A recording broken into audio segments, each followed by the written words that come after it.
Na dnešní konferenci bychom se neměli zabývat pouze okupací Československé, ale i příčinami a následky, které to mělo. So obviously on today's conference we should not dwell only on the historic facts of the occupation of Czechoslovakia, but mainly on the reasons, on the origins and the repercussions of Czechoslovakia occupied by Nazis. Velice varující jsou některé signály, které opět oživují fašismus nejenom ve světě, ale právě u nás v České republice. We are facing very alarming signals of reanimating fascism around us and even in the Czech Republic.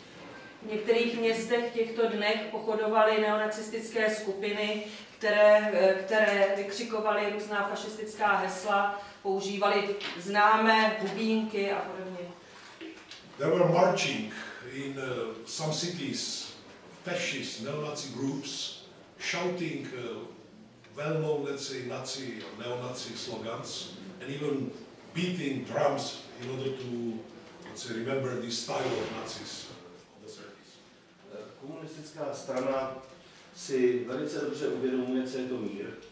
The Communist Party is understanding pretty well the importance of peace. Že jenom v míru můžeme budovat šťastnou společnost. And the fact that the peace is a condition of any, let's say, positive efforts in improving the society. A jen v míru můžeme mít budoucnost. And that any future, let's say, is possible only within peace. Companheiros, queridas companheiras e companheiros. Dear comrades and friends. Este ano que se marca o centenário da Primeira Guerra Mundial. This year, in which we mark the First World War centenary, e os 75 anos desde o início da Segunda Guerra Mundial, and then 75 years since the beginning of the Second World War, voltamos a nossa atenção a dos mais graves episódios da última guerra. We also focus our attention in one of the grave episodes of the last war. Enquanto as consequências devastadoras ficam conhecidas em geral, sobretudo pelo profundo impacto do Holocausto em nossa história moderna, também se faz necessário ressaltarmos episódios como o bloqueio e a ocupação nazista da República Tcheca.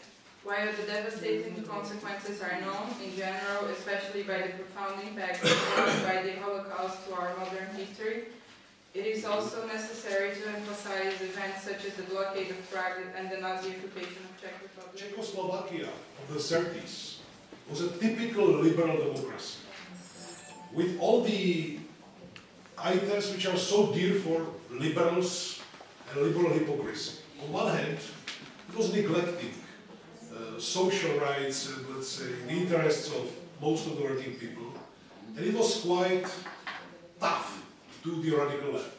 And I think we need to see that fascism this time comes along with a different face and a different appearance, much more softy than it used to be. It doesn't come along in my country with boots and swastikas, even though we have, of course, a neo-Nazi movement. Like you mentioned, there is an open neo-Nazi movement. But the more dangerous aspect of fascism is not presented right now in this neo-Nazi movement. Jaké je východisko z toho, to asi nevie nikto. Ale v každom prípade je potreba pracovať a viesť boj za mier.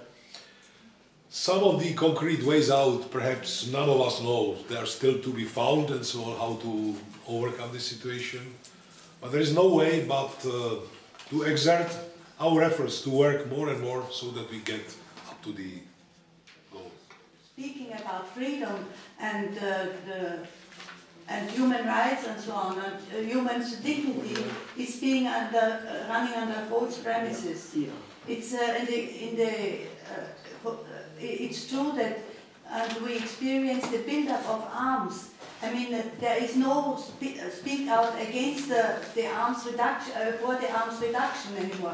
No elimination of nuclear arms. On the contrary, now the Ukrainian illegitimate government can call for reinstallment of nuclear arms.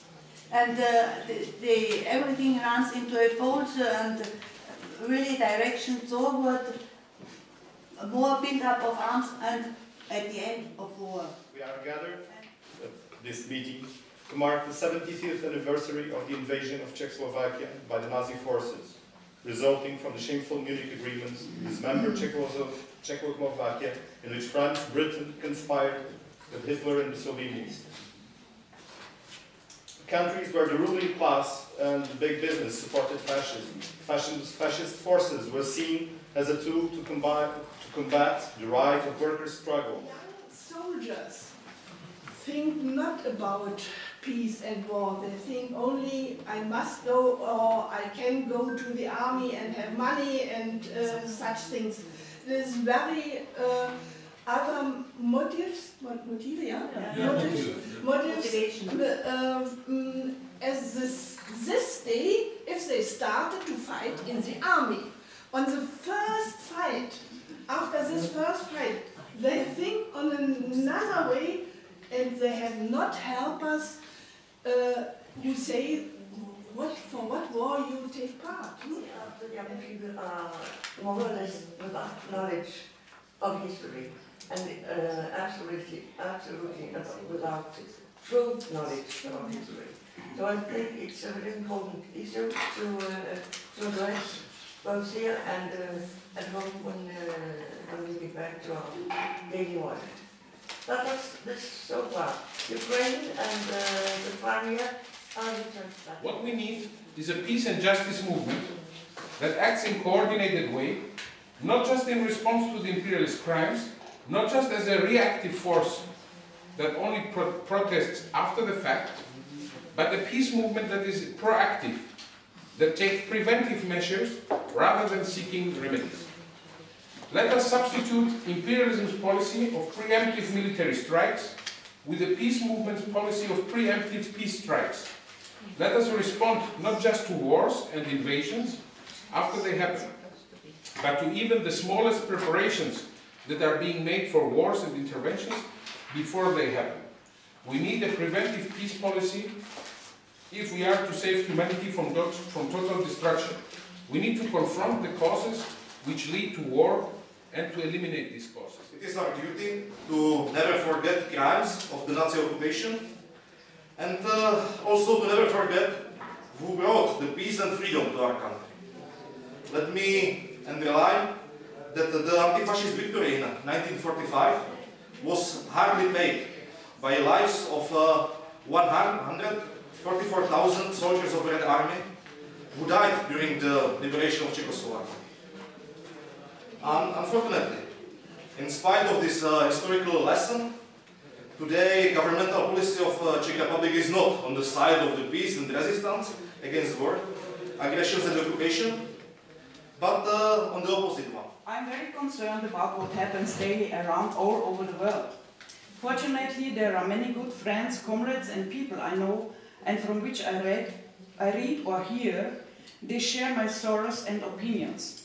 Many thanks to them all and also to you all here present for your and their never-ending engagement. All the rest of the people I want to wake up from their dreamy sleep, thinking all what they do or do not do is good for their own life and that of their children. No, it is not. In this present moment, there are wars, conflicts, hunger, injustice, land robbery, and so on. We are looking all for the possibilities to work together and to show the people, not only in the world, but in our country, for instance, that we are able to work together.